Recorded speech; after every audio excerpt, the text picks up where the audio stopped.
चोपडा नगरपरिषदेच्या निवडणुकीत भारतीय जनता पक्ष व अजितदादांच्या राष्ट्रवादी काँग्रेस यांची युती असल्यानं केंद्रीय राज्यमंत्री रक्षा खडसे यांच्या उपस्थितीत भव्य प्रचार रॅली काढण्यात आली। प्रचार रॅलीला छत्रपती शिवाजी महाराज चौकापासून प्रारंभ करण्यात आला। या रॅलीमध्ये केंद्रीय राज्यमंत्री रक्षा खडसे, माजी आमदार कैलास पाटील, दूध फेडरेशनचे संचालक रोहित निकम यांच्यासह पदाधिकारी आणि निवडणुकीसाठी उभे असलेले उमेदवार सहभागी झाले होते। यावेळी रक्षा खडसे यांनी माध्यमांसोबत संवाद साधलाय। पाहूया त्या काय म्हणाल्या। चोपडा नगरपालिकेसाठी जसं तुम्ही सांगितलं की भाजप आणि राष्ट्रवादी अजितदादा गट यांची युती झालेली आहे आणि खूप चांगला प्रतिसाद इथे मिळतो आहे। आणि आपण पूर्वीपासून बघितलं असेल की चोपडा शहरामध्ये भारतीय जनता पार्टीची ताकद आधीपासून राहिलेली आहे। अरुणभाई गुजराती यांचं एक सक्षम नेतृत्व इथे चोपड्यामध्ये आधीपासून राहिलेले आहे आणि नेहमी त्यांनी मदत लोकसभेला पण नेहमी ते करत आलेले आहे। आणि ही आनंदाची बाब आहे की आज भाई आमच्या सोबत आहे, त्यांचं पूर्ण ग्रुप आमच्या सोबत आहे। तर पूर्ण विश्वास आहे की भाजप आणि राष्ट्रवादी अजितदादा गट यांच्या माध्यमातून इथे आपल्या चोपडा नगरपालिकेमध्ये आमची सत्ता येईल।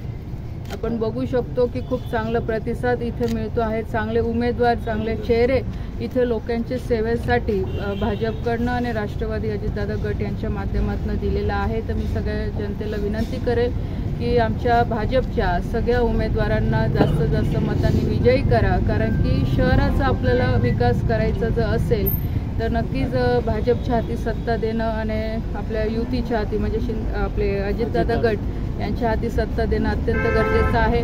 आपण बघू शकतो की केंद्रामध्ये आपले प्रधानमंत्री आदरणीय नरेंद्रभाई मोदीजी यांच्या नेतृत्वामध्ये आपण देशाचा कारभार चालवत आहोत आणि राज्यामध्ये पण आदरणीय देवेंद्रजी असतील, अजितदादा असतील यांच्या माध्यमातून आपण पूर्ण काम राज्यामध्ये करतोय। तर मला पूर्णपणे विश्वास आहे की जनता आमच्या सोबत राहील। ज्या पद्धतीने लोकसभेमध्ये भरपूर मतांनी इथे आम्हाला कौल लोकांनी दिलेला आहे, त्याच पद्धतीने इथे नगरपालिकेच्या इलेक्शनमध्ये पण लोक आमच्या बाजूने राहतील। जिल्ह्यामध्ये आपण जर पाहिलं तर राज्यातील जे आपले मित्रपक्ष आहे यांच्यामध्ये जर लढत दिसत आहे, याकडे आपण कसं पाहताय? बघा, नक्कीच राज्यामध्ये आमचं महायुतीचं सरकार आहे। भाजप, शिंदे गट आणि प्लस अजितदादांचा राष्ट्रवादी गट ह्या तिघांची आमची महायुती आहे राज्यामध्ये। पण जर आपण पूर्ण राज्याची महानगरपालिकेची किंवा नगरपरिषदची परिस्थिती बघितली तर सगळ्या ठिकाणी वेगवेगळे कॅल्क्युलेशन आहे। त्या अनुषंगाने स्थानिक लेवलवर कोणी युती करायची की नाही करायची, कोणासोबत जायचं, ह्या स्थानिक पदाधिकाऱ्यांच्या माध्यमातून तो निर्णय घेतले गेलेला आहे।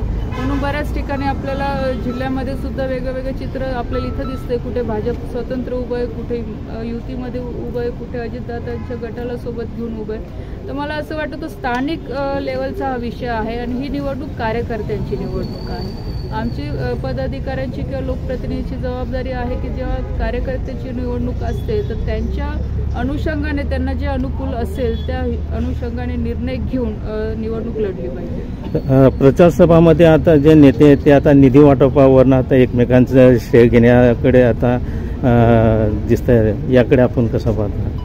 हे बघा, लोकप्रतिनिधी म्हटल्यानंतर जनतेला निधीची अपेक्षा असतेच।